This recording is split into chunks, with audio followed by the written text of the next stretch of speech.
1 2 3 start. ऐसे 700 majorly deal करता है ऑडिट रिपोर्ट पे, ऑडिट रिपोर्ट के फॉर्मेट पे, और ये एक नया ऑडिट रिपोर्ट फॉर्मेट देता है which is applicable from financial year 1819 की जो रिपोर्ट्स बन रही है ये नए फॉर्मेट में बन रही है। एज पर न्यू फॉर्मेट इट इज 1819 की रिपोर्ट्स नई फॉर्मेट पे बन रही है। इससे पहले कि हम फॉर्मेट पे जाए, हमको जानना जरूरी है फाइनेंशियल रिपोर्टिंग फ्रेमवर्क, उसके टाइप्स क्या होते हैं। फाइनेंशियल रिपोर्टिंग फ्रेमवर्क मतलब अकाउंटिंग का बेस, अकाउंटिंग का फॉर्मेट, उसके बेसिक प्रिंसिपल्स।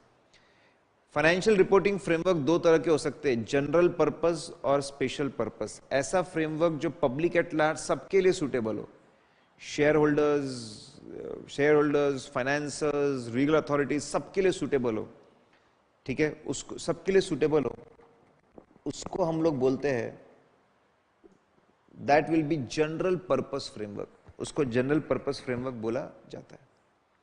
अगर जनरल पर्पस फ्रेमवर्क है, ठीक है, जनरल पर्पस फ्रेमवर्क है, जैसे as, end S, IFRS, US gap, तो वो फ्रेमवर्क को, उस फ्रेमवर्क के फाइनेंशियल स्टेटमेंट की जो ऑडिट रिपोर्ट बनती है उसको सिर्फ 700 लगाना पड़ता है।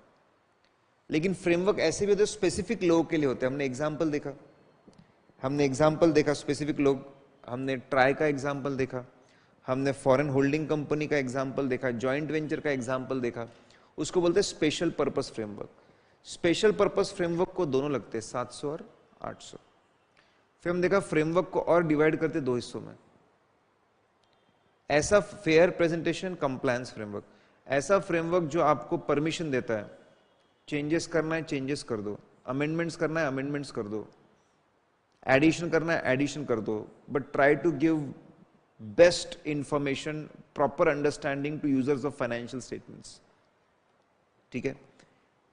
ऐसे फ्रेमवर्क को हम लोग बोलते हैं फेयर प्रेजेंटेशन फ्रेमवर्क। जब अकाउंटेंट को इतनी छूट है, इतना दिल खोल के अकाउंटिंग करता है, हम ओपन भी दिल खोल के देते हैं, हम वर्डिंग यूज करते हैं weather financial statement give true and fair view.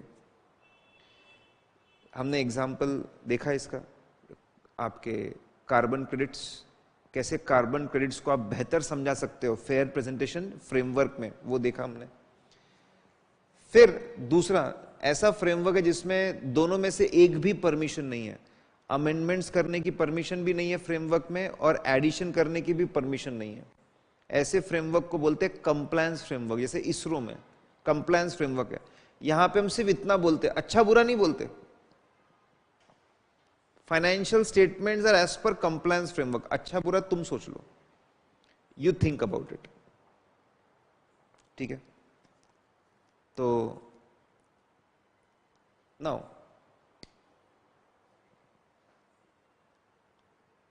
Now दो तरह के फ्रेमवर्क्स भी देखे हमने, वर्डिंग्स बदलती है। फिर हमने बोला थोड़ा सा फॉर्मेट देखते हैं। फॉर्मेट मैंने आपको बोला पूरी थ्योरी 4.5 पेज की थ्योरी, वो चार्ट में, चार्ट से हमको पढ़ना है। एलिमेंट में पहला एलिमेंट आता है टाइटल। टाइटल भरोसा रहे इसलिए इंडिपेंडेंट ऑडिटर्स रिपोर्ट। टाइटल के बाद में आता है addressee. Addressee as per law regulations देख लो, वो नहीं तो अग्रीमेंट, वो नहीं तो सीधा जिसने अपॉइंट किया उसको कर दो। इंडिया में it is address to the shareholders of the company, क्योंकि लॉ में लिखा है। फिर उसके बाद में पहला सेक्शन आता है ओपिनियन। ओपिनियन में पहले आपको इंट्रोडक्शन देना पड़ता है, हमने ऑडिट किया है, कौन से कंपनी का ऑडिट किया है, कौन से फाइनेंशियल ईयर के लिए किया है, उसमें बैलेंस शीट पीएनएल था क्या, और आखिरी में नोट्स टू अकाउंट्स था क्या, ये हमको बताना पड़ता है, करेक्ट। और उसके बाद में आप ओपिनियन देते हैं। फेयर प्रेजेंटेशन फ्रेमवर्क है, दो वर्डिंग्स है, वेदर फाइनेंशियल स्टेटमेंट की true and fair view, whether it presents fairly in all material respect, और आपके कंप्लायंस फ्रेमवर्क में is it as per compliance framework, ये आपको बताना पड़ता है। बंद कर देंगे। 1 2 3 स्टार्ट। हम लोग 3 एलिमेंट पहले देख चुके थे। पहले आना चाहिए टाइटल, टाइटल के बाद में आना चाहिए एड्रेसी, एड्रेसी के बाद आना चाहिए ओपिनियन। लोगों ने ओपिनियन पे भरोसा करना चाहिए, इसलिए आता है बेसिस ऑफ ओपिनियन। वहां पे लिखते हैं काम करने वाला बंदा इंडिपेंडेंट और एथिकल था। बंदा तो अच्छा था और उसने अपना काम किया है as per standards on auditing which are approved under section 143(10), और तुमको और अगर देखना होगा उसने डिटेल में कैसे काम किया है तो तुम ऑडिटर रिस्पॉन्सिबिलिटी सेक्शन पढ़ सकते हो। इतना सबके बाद में पूरे भरोसे से सबको अश्योर करने के लिए कि ओपिनियन देने के लिए मेरे पास में सबूत थे, to frame opinion I had sufficient appropriate evidence. अब लोगों ने भरोसा कर लिया, भरोसा करना ठीक है, भरोसा दिला दिया। अब सबसे मुद्दे की बात, इफ रिक्वायर्ड तो गोइंग कंसर्न का पैराग्राफ आएगा, material uncertainty over going concern, अगर जरूरत पड़ी तो एज पर एस ए 570। फिर उतना ही इंपॉर्टेंट और एक रहता है की audit matter as per S A 701, if applicable, सभी ऑडिट्स को सभी कंपनीज को नहीं लगता। फिर उसके बाद में ठीक है, लोगों के मन का कंफ्यूजन दूर करने के लिए पहले ही लिख देते हैं management responsibility. Responsibility of management क्या लिख देते हैं, to prepare financial statements as per fair presentation framework और compliance framework, it is management responsibility. इस रिस्पॉन्सिबिलिटी को पूरा करने के लिए इंटरनल कंट्रोल सिस्टम लगता है, वो भी बनाना इनकी जिम्मेदारी। और ये सब कुछ टिका हुआ होता है गोइंग कंसर्न पे। वो गोइंग कंसर्न अजम्पशन को असेस करना और तय करना अप्रोप्रिएट है कि नहीं, वे भी उनकी जिम्मेदारी। तीन सबसे इंपॉर्टेंट बातें। और फिर हम लोगों को आइडेंटिफाई भी करते हैं, कौन थे वो लोग, बोर्ड ऑफ डायरेक्टर्स थे, ट्रस्टीज थे, ऑडिट कमेटी था, कौन था, सब उसको लिखते भी कि ट्रस्टी थे जिम्मेदार। मैनेजमेंट रिस्पॉन्सिबिलिटी के बाद में शुरू होता है ऑडिटर रिस्पॉन्सिबिलिटी। ऑडिटर रिस्पॉन्सिबिलिटी में तीन पार्ट होते हैं। पहला पार्ट होता है ऑब्जेक्टिव, हमको बताना है रीजनेबल अश्योरेंस है whether financial statements are free from material misstatement. Reasonable assurance समझाना, उसका मतलब क्या है, high level of confidence. Materiality का मतलब समझाओ, मिसस्टेटमेंट का मतलब समझाओ, लोगों को ऑब्जेक्टिव समझ में आना चाहिए। हम वैल्यूएशन रिपोर्ट नहीं दे रहे, ऑडिट रिपोर्ट दे रहे। फिर ये ऑब्जेक्टिव अचीव करने के लिए हमने क्या काम किया, स्कोप मतलब रेंज ऑफ एक्टिविटीज। एक तो बंदा अच्छा ही था, उसने काम कैसे किया, प्रोफेशनल जजमेंट और स्केप्टिसिज्म से काम किया। उसने काम करने में सबसे पहले उसने रिस्क ऑफ मटेरियल मिसस्टेटमेंट निकाला, उसमें fraud risk, risk of omission, forgery, collusion, override, सारे रिस्क देखे। रिस्क को ध्यान में रख के फिर उसने ऑडिट प्रोसीजर को डिजाइन किया, तय किया कैसे ऑडिट करना है, और ऑडिट एविडेंस को ऑब्टेन किया। ये सब करते वक्त कुछ इंपॉर्टेंट चीजों पे बहुत ध्यान दिया उसने। अकाउंटिंग करने के लिए अकाउंटिंग पॉलिसी लगती है, फिर एस्टिमेट्स लगते हैं, और इनका डिस्क्लोजर नोट्स टू अकाउंट्स में लगता है। ये तीनों चीजें अच्छे से चेक की, ठीक है। अगर फेयर प्रेजेंटेशन फ्रेमवर्क है तो इसने ओवरऑल प्रेजेंटेशन कैसा था, ओवरऑल प्रेजेंटेशन इंफॉर्मेशन क्या मिल रही थी वो भी देखा। और ये सब जिस पे टिका हुआ है, गोइंग कंसर्न भी चेक इसने किया बराबर है कि नहीं। फिर इंटरनल कंट्रोल्स के बारे में बोलता है। नॉन कॉर्पोरेट्स में इंटरनल कंट्रोल समझे मैंने, अंडरस्टैंड किए, इवेल्युएट किए, अंडरस्टैंड किए, समझे, एग्जाम ठीक है, इवेल्युएट किए मैंने, लेकिन मैं इस पर रिपोर्ट नहीं देने वाला, दे भी नहीं सकता क्योंकि सारे चेक करता भी नहीं हूं मैं। लेकिन कॉर्पोरेट्स में क्या होता है, सेक्शन 143(3) बोलता है इंटरनल फाइनेंशियल कंट्रोल और फाइनेंशियल रिपोर्टिंग में रिपोर्ट दो, ऐसे बोलता है मत दो। इसलिए इंस्टीट्यूट ने बोला एक काम करो, वो लाइन निकाल दो, ठीक है। फिर उसके बाद हाँ, कुछ काम दूसरे लोगों ने भी किया है क्या, डिवीजन ऑफ रिस्पॉन्सिबिलिटी, वो भी हम बताते। फिर तीसरा पार्ट रहता है कम्युनिकेशन। हमने सबको सब इन्फॉर्म रखा था, कोई हमको बाद में जाके बोल नहीं सकता ऑडिटर ने कुछ गलत किया। मेरा अपॉइंटमेंट हुआ तब भी मैंने बताया कि मैं इंडिपेंडेंट और एथिकल आदमी हूं, सब समझाया था। काम शुरू करने से ठीक है, शुरू करने से मैं एथिकल आदमी हूं ये भी बताया था, मेरी रिस्पॉन्सिबिलिटी क्या वो भी समझाया था। काम शुरू करने से पहले मैंने ओरल प्लान डिस्कस किया था, काम करते वक्त सिग्निफिकेंट डिफिकल्टी, डेफिशिएंसी सब शेयर किया था मैंने तुम्हारे साथ। इतना ही नहीं, आखिरी में जब रिपोर्ट बन रही थी तो मैं की ऑडिट मैटर क्या डालने वाला वो भी डिस्कस किया मैं तुमसे। I have communicated everything to you, you can not come and say that you are wrong, auditor ने कुछ गलत कर दिया। फिर खास बात, ऑब्जेक्टिव आप सिर्फ लिख सकते हो कहां पे, you can write in audit report, लेकिन जो स्कोप है और जो कम्युनिकेशन है वो तो या तो रिपोर्ट में, या तो एनेक्चर में, या तो आपके वेबसाइट पे, ये तीनों में से एक जगह पे डाल सकते हो। ये सब होने के बाद ठीक है, लॉ बोलता है कि कुछ बातें आपको लिखनी पड़ेगी। अब लॉ और स्टैंडर्ड अगर एक ही बात बोलते तो साथ में लिख दो। ऐसे के हिसाब से क्या लिखना, लिख चुके, ये सारी बातें ऐसे के हिसाब से थी। अगर लॉ भी वो बोल रहा हूँ दोनों साथ में लिख दो ऊपर के एरियाज में जहां पर भी है, दोनों बोलते ओपिनियन दो साथ में ओपिनियन दे दो, दोनों बोलते स्टैंडर्ड्स ऑन ऑडिटिंग को फॉलो करो एक साथ लिख दो सारी बातें। लेकिन कुछ और बातें, report on other legal and regulatory requirement, कुछ और बातें हैं, एक्स्ट्रा बातें हैं, वो इस सेक्शन में लिखनी पड़ती है। ठीक है, अगर ये सेक्शन डाला आपने तो पहले के सेक्शन को नाम देना पड़ता है रिपोर्ट ऑन फाइनेंशियल स्टेटमेंट्स, ताकि लोगों को पता चले कि ये एज पर लॉ है और ये ऊपर का एज पर स्टैंडर्ड था, ऐसे था एज पर। फिर आपका सिग्नेचर, सिग्नेचर दो नाम पे साइन करना है आपको साइन करना है in the name of the firm also, in the name of the partner also, MRN FRN दोनों होने चाहिए। फिर आपको place, this is the place of, this is the office of the auditor, जिस ऑफिस से auditors आए हैं वो आपको लिखना पड़ेगा प्लेस, और उसके बाद में date, that is date of completion, date of audit report signing.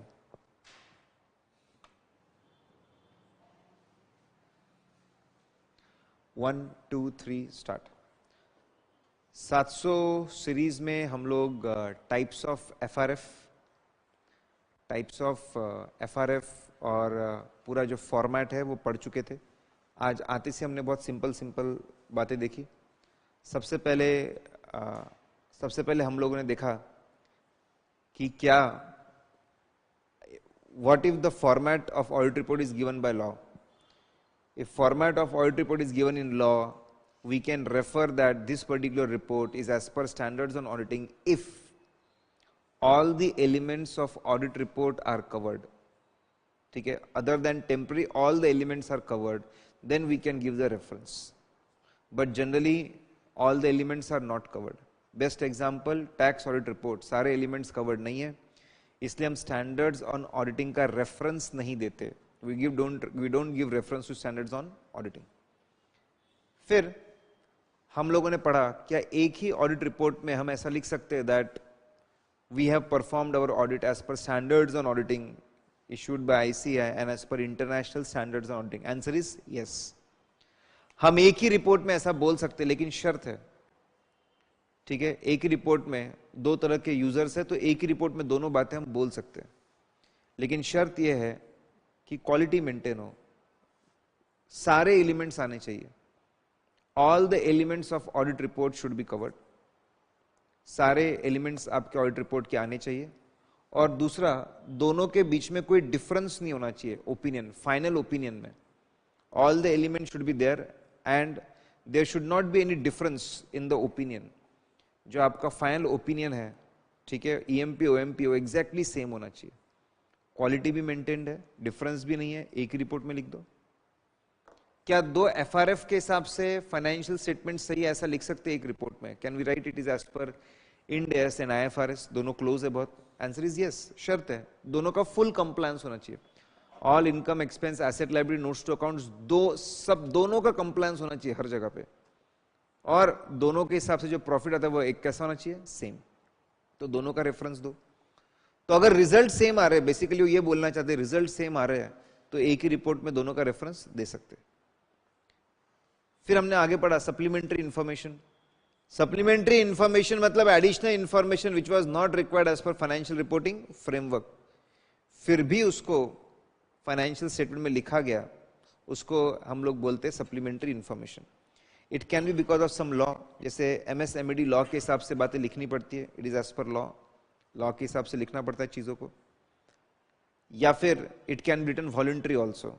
एक सिंपल सवाल पूछना है, is it integral part of financial statement? क्या सही में फाइनेंशियल स्टेटमेंट के अंडरस्टैंडिंग को ये इंप्रूव कर रहा है क्या? It is really improving financial statement, is useful for the investors? If you find it is useful, then check it like a regular notes to accounts and cover it in your opinion. अगर लगता है कि नहीं this is useless, ये list of debtors, creditors, employees useless है, it not doing any value addition, किसी तरह का कोई वैल्यू एडिशन नहीं है, तो फिर आप मैनेजमेंट को बोलो please segregate it, financial statement खत्म होने के बाद अलग से लिखो। अगर मानते हैं तो ठीक है, नहीं मानते हैं तो हम लोग हमारे ऑडिट रिपोर्ट में स्पेसिफाई करेंगे that note number so and so so and so so and so, we are not taking any responsibility, we are not covering it in our opinion, it's a supplementary information, it was not required, it is not an integral part. हम उसको क्या treat करेंगे? Other information as per S 720। फिर हम यहां से आगे बढ़े, क्या डिफरेंस होता है रिपोर्ट और सर्टिफिकेट में। जब बहुत जजमेंट लगता है किसी चीज को समझने में, चेक करने में और उसका ओपिनियन देने में, then that is called as, उसके ऊपर कमेंट करने में, that is called as opinion. जब ओपिनियन लिखते हो तो उसको रिपोर्ट बोलते हैं। जब जजमेंट इन्वॉल्व नहीं होता है, judgement is not involve in checking and commenting on any information, and we write it, when we write it with 100% confidence, we vouch accuracy of the data, हम accuracy पे comment जब करते हैं, that is certificate, correct। Audit report आपकी financial statement के ऊपर जो report है वो ऑडिट रिपोर्ट है। न्यूज़पेपर सर्कुलेशन जो होता है उसके ऊपर जो आप कमेंट करते हो उसको सर्टिफिकेट हम लोग बोलते हैं, एग्जाम्पल्स भी उसके। आखिरी में हम लोगों ने बोला communication to shareholders and communication to TCWG। Communication, audit report is communication to shareholders. It is a public document. It is governed by SA 700. Communication to TCWG, it's a confidential information and it is done by SA 260. 260.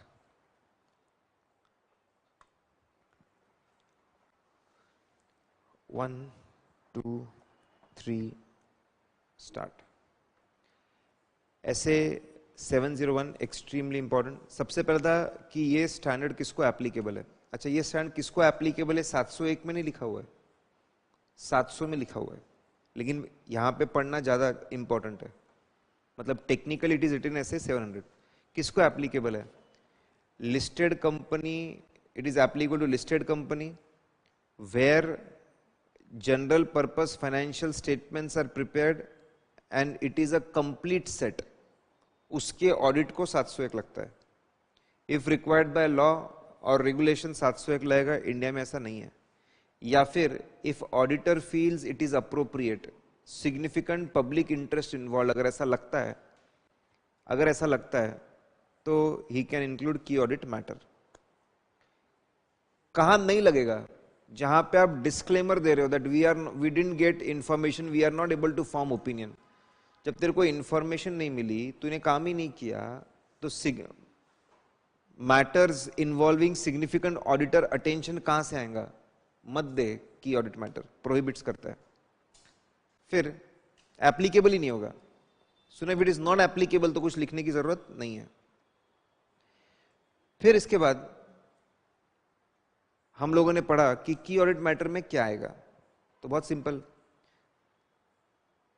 it will be from the list of matters, step number 1, it will be from the list of matters which is communicated to TCWG, जो TCWG आपने communicate किया। फिर उसमें से identify the matters which generally involve significant auditor attention। 3 types of matter generally involve significant auditor attention। पहले जो हमको significant risk मिलती है, फिर significant management judgment and significant transactions or events। तीसरा, then determine most significant matters, उसमें भी most significant कौन से थे, they will become key audit matter। and आखिरी में keep in mind it should belong to current year audit only। कैसे हम उसको करते, कैसे उसको प्रेजेंट करते? की ऑडिट मैटर का हेडिंग आता है, इंट्रोडक्टरी लैंग्वेज में 2 बातें लिखते हैं। नंबर 1, उसमें पहली बात लिखते हैं कि की ऑडिट मैटर ऐसे मैटर है in auditor's judgement where significant auditor's attention was given.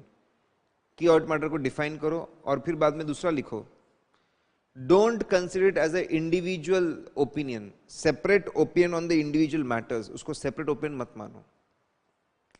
क्या लिखते हैं? 3 बातें लेफ्ट साइड में। पहले लिखते हैं डिस्क्राइब करते मामले को, और इन्फॉर्मेशन चाहिए तो नोट्स टू अकाउंट्स में जा, और इसको मैंने की ऑडिट मैटर क्यों माना, रिस्क की वजह से, जजमेंट की वजह से, या फिर ट्रांजैक्शन इवेंट की वजह से। और राइट साइड में क्या लिखते हैं? रिस्पॉन्स, इसको कैसे चेक किया मैंने। कब की ऑडिट मैटर नहीं बताना पड़ेगा? When it is prohibited by law. Serious fraud investigation office ने बोला है तो इट इज प्रोहिबिटेड, तो नहीं कर पाएंगे। या फिर where adverse effect is more than the public interest, public benefits कम है। नहीं बताया तो क्या करना पड़ेगा? अगर की ऑडिट मैटर है ही नहीं या फिर था लेकिन बताया नहीं, तो भी सेक्शन डालना पड़ेगा की ऑडिट मैटर, लिखना पड़ेगा no key audit matter identified during the audit, key audit matter were there but not हम did not disclose because of so and so reasons. आखिरी में कौन जीतेगा? If a matter is a matter of modification also and the same matter significant auditor attention is required, कहां जाएगा वो जाएगा basis of opinion paragraph में। Basis paragraph जीतेगा as compare to key audit matter. वापस अगर मैटर ऐसा है जो गोइंग कंसर्न वाला भी इन्वॉल्व है और सिग्निफिकेंट ऑडिटर अटेंशन भी था, कौन जीतेगा? गोइंग कंसर्न जीतेगा। अगर मैटर ऐसा है जो की ऑडिट मैटर भी था और साथ में ईएमपी और ओएमपी वाला भी था, ऐसा कुछ, कौन जीतेगा? की ऑडिट मैटर जीतेगा।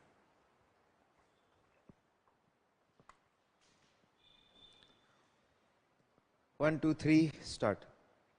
ऐसे 705 था साहब, बहुत ही सिंपल स्ट्रेट फॉरवर्ड। सबसे पहले हमने देखा types of opinion.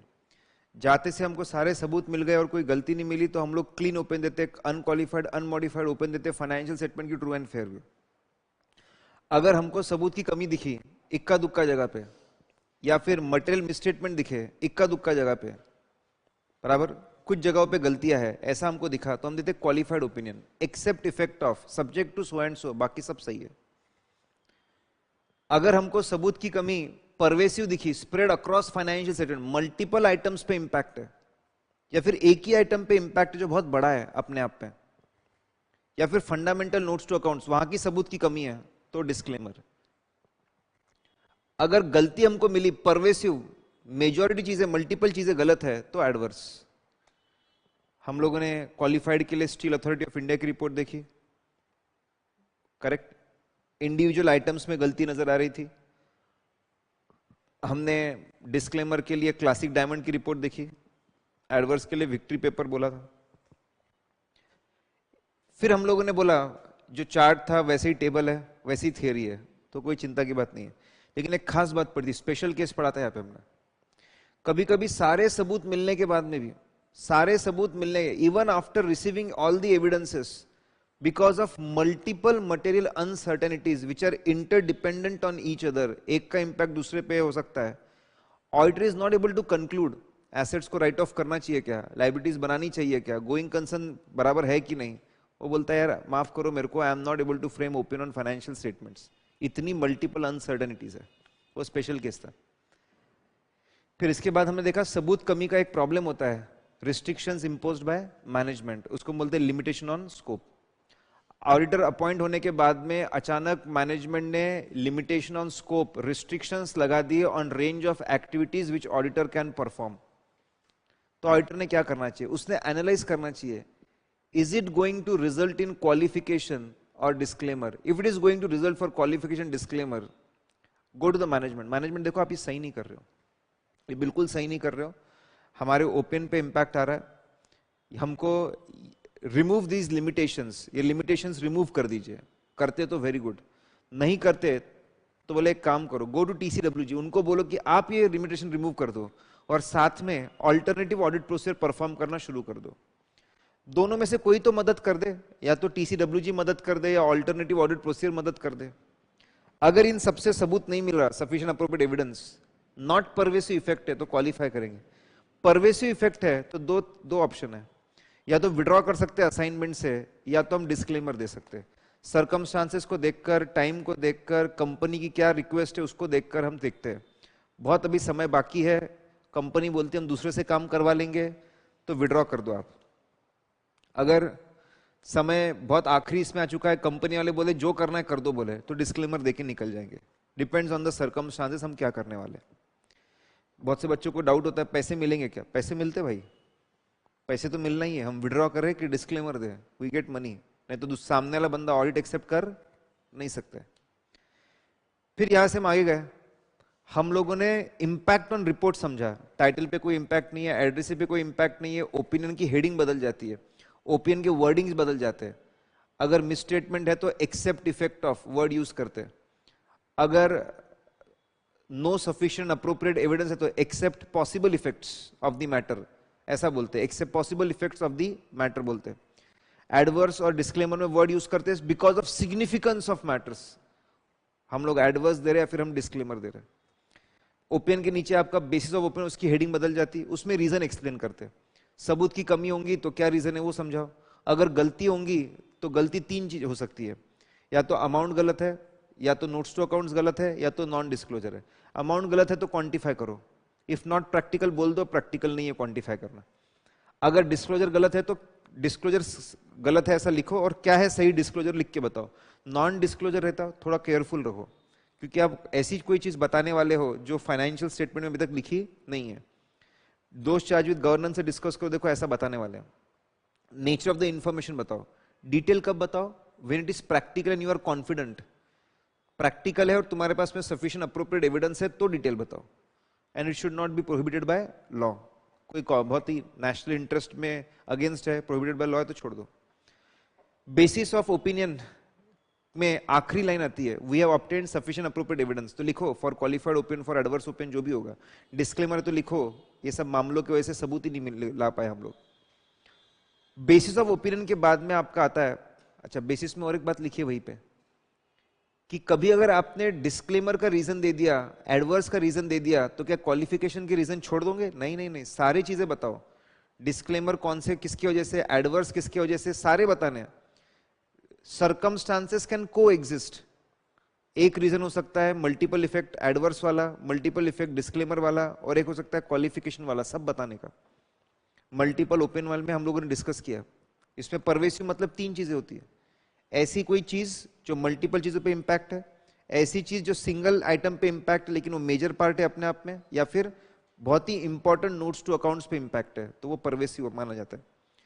Basis paragraph के बाद में गोइंग कंसर्न में कोई चेंज नहीं है, की ऑडिट मैटर में कोई चेंज नहीं है, ऑडिटर मैनेजमेंट रिस्पॉन्सिबिलिटी में कोई चेंज नहीं है। ऑडिटर रिस्पॉन्सिबिलिटी जो पैराग्राफ है छोटा सा हो जाता है, कहां पे? डिस्क्लेमर में, ठीक है। फिर उसके बाद में अदर ओएमपी में कोई चेंज नहीं है, सिग्नेचर डेट प्लेस सेम है। अच्छा फर्स्ट लाइन बदलती है कहां पे? डिस्क्लेमर में। वी वेर, वहां पे लिखते हैं we were engage to perform audit. यहां पे यहां से हम आगे गए तो हम लोगों ने मल्टीपल ओपन वाली बात डिस्कस की, ऐसा हो सकता है, ठीक है, this can happen. Andhra Pradesh power supply company है, सब आपको एक्सप्लेन करना पड़ता है, आखिरी में जजमेंट लगाना पड़ता है, मेजर पोर्शन गलत है क्या, मेजर पोर्शन में सबूत की कमी है क्या, ये आपको देखना पड़ता है, ठीक है। बंद कर देंगे, ध्यान देंगे। 1 2 3 स्टार्ट। दोनों को मैं कंपेयर कर रहा हूं। ईएमपी की डेफिनेशन, फाइनेंशियल स्टेटमेंट के अंदर की बात को आप हाईलाइट करना चाहते हो जिससे यूजर ऑफ फाइनेंशियल स्टेटमेंट की अंडरस्टैंडिंग ड्रास्टिकली इंप्रूव हो, दैट इज ईएमपी। फिर ओएमपी, आप ऑडिट से रिलेटेड कोई बात को हाईलाइट करना चाहते हो ताकि ऑडिट प्रोसेस की अंडरस्टैंडिंग इंप्रूव हो, ठीक है। फिर एग्जांपल्स, ईएमपी में पिछले साल के प्रायर पीरियड आइटम्स आप हाईलाइट करने आते हो, ईएमपी। इस साल एमैल्गमेशन हुआ, ईएमपी। इस साल कैटास्ट्रॉफ है, ईएमपी। साल के एंड में early application of accounting standard है, एफआरएफ है, ईएमपी, ठीक है। आपके लिटिगेशन पेंडिंग है, ईएमपी। साल खत्म होने के बाद सब्सिक्वेंट इवेंट है, ईएमपी। फिर आपके अदर मैटर, पिछले साल ऑडिट नहीं हुआ था, ओएमपी। ऑडिट किसी और ने किया था, ओएमपी। इस साल ब्रांचेस सब्सिडरी ऑडिट कोई और कर रहा है, ओएमपी। साल के एंड में दो रिपोर्ट आपने साइन की एक ही बंदे की, ओएमपी। आप रिस्ट्रिक्शन डालना चाहते हो सर्कुलेशन पे, ओएमपी। दोनों में कंडीशन है। ईएमपी में क्या लिखा हुआ है? दैट मॉडिफिकेशन का मामला कभी आना नहीं चाहिए यहाँ पे, और की ऑडिट मैटर का मामला नहीं आना चाहिए।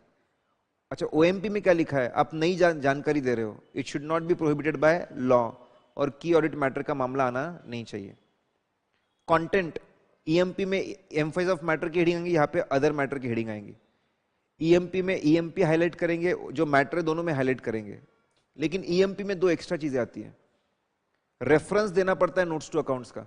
We have to give reference to notes to accounts की, और पढ़ना है तो कहां पढ़ना, और लिखना पड़ता है हमारा ओपिनियन मॉडिफाइड नहीं है।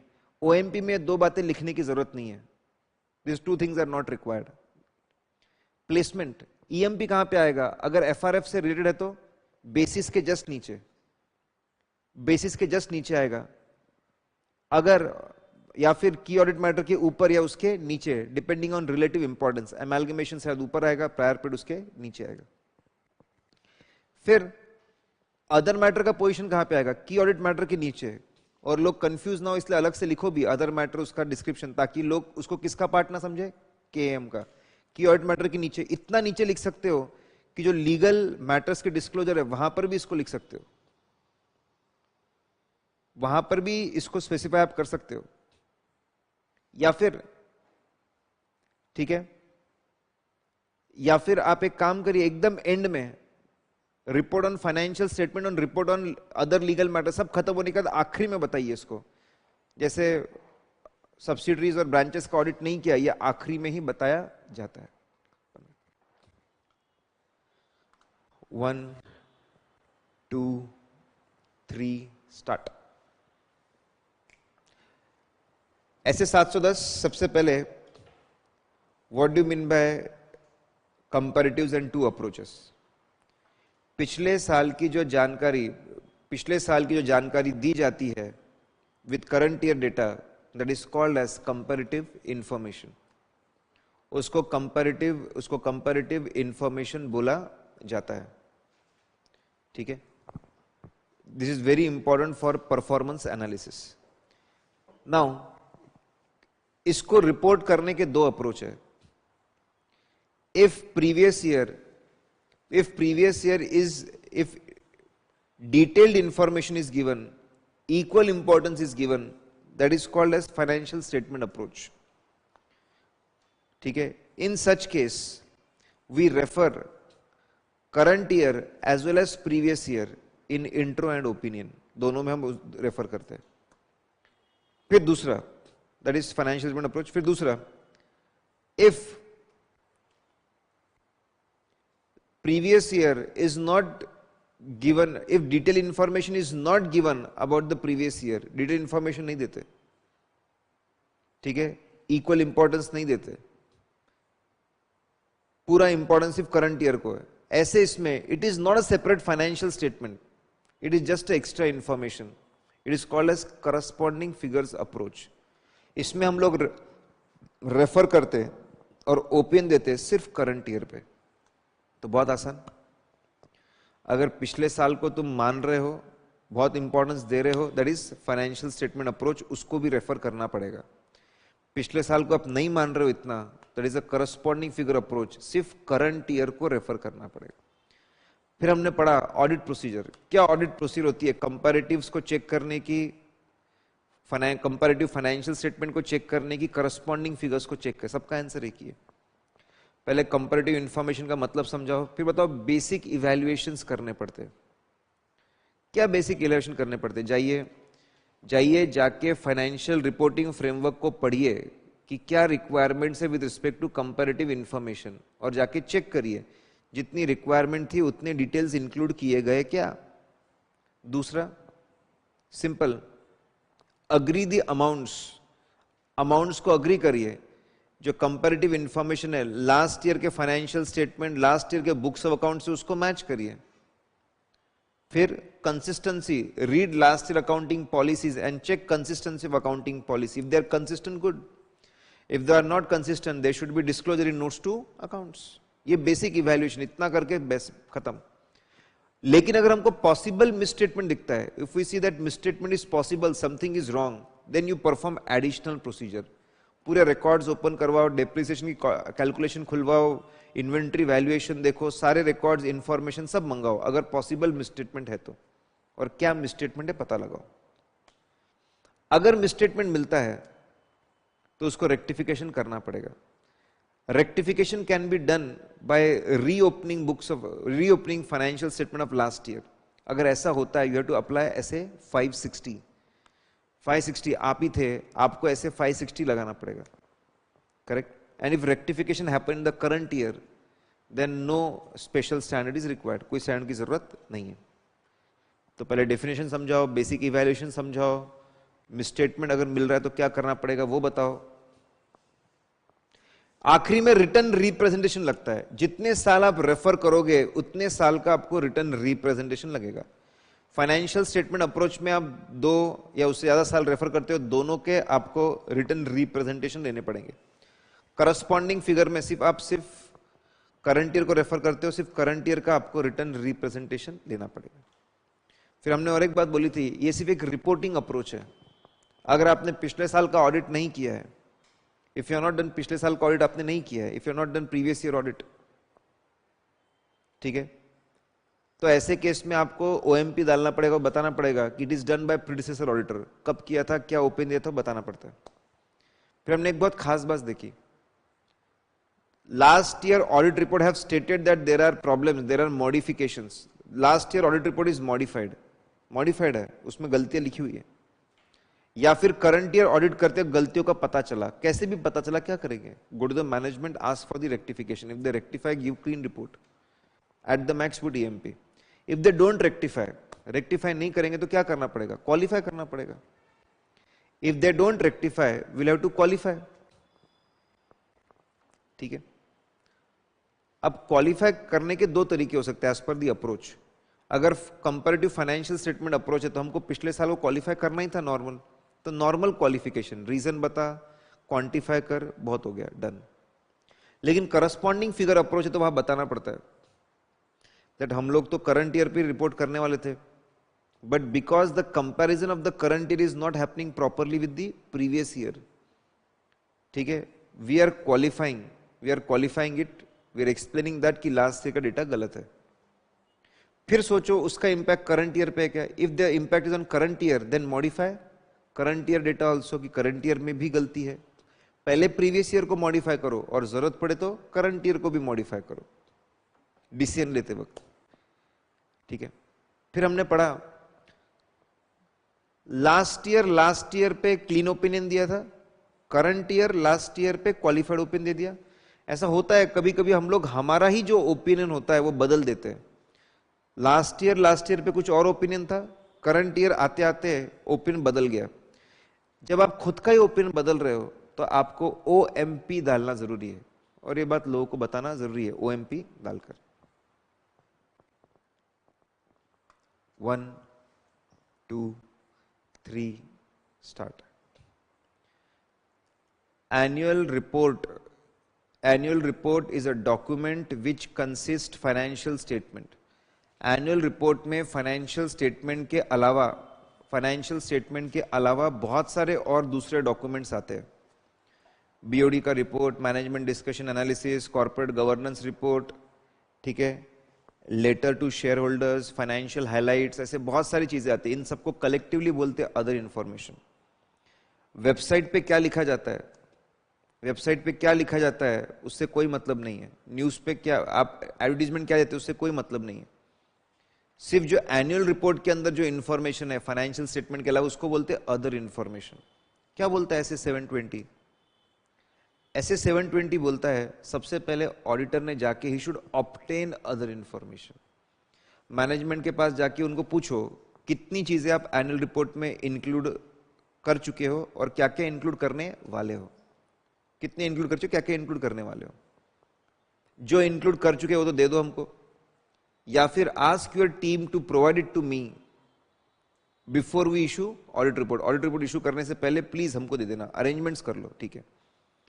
अगर ऑडिट रिपोर्ट फाइनलाइज करते वक्त अभी भी अदर इंफॉर्मेशन नहीं मिला है, if you are not received other information, अगर आपको अदर इंफॉर्मेशन नहीं मिला है साहब, टेक अ रिटर्न रिप्रेजेंटेशन, लिख कर दो कि मार्केट में इशू करने से पहले आपको दे देंगे, ठीक है।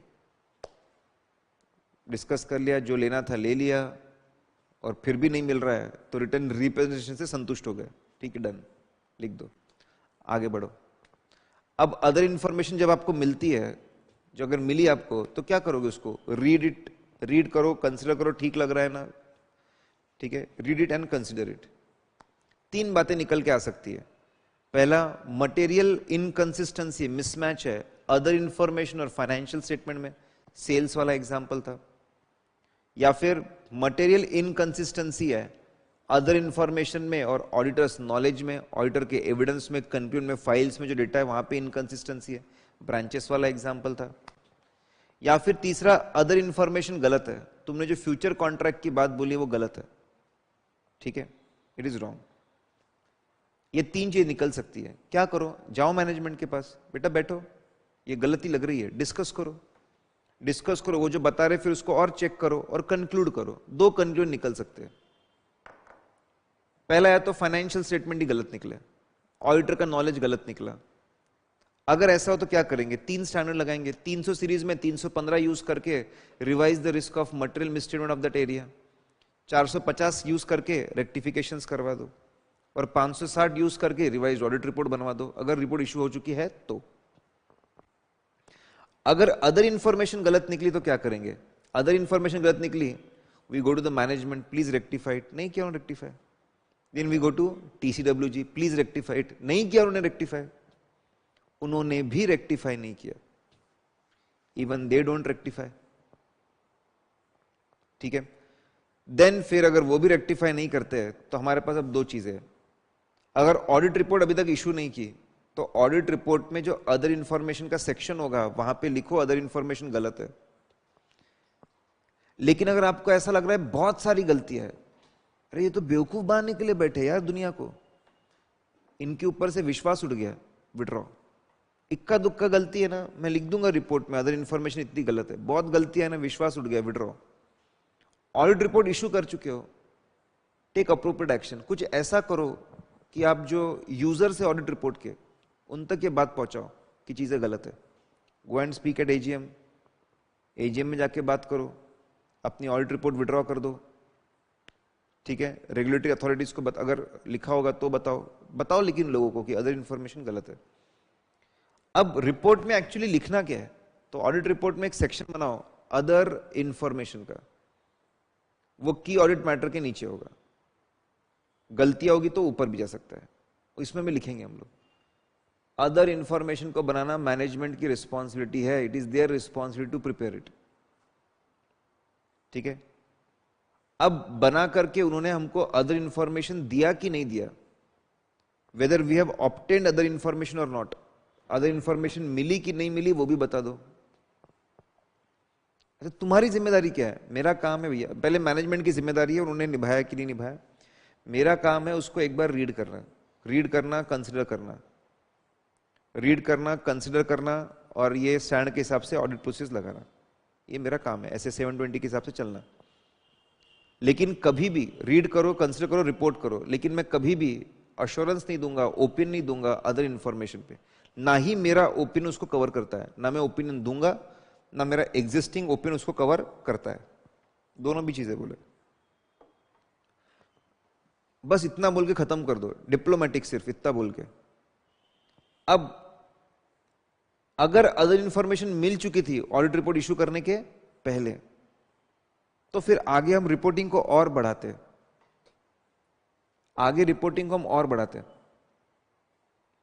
एक स्टेटमेंट लिखते हैं that we have nothing to report, इसी का मतलब है कुछ गलत नहीं है, लेकिन डिप्लोमेटिक चलते, we have nothing to report.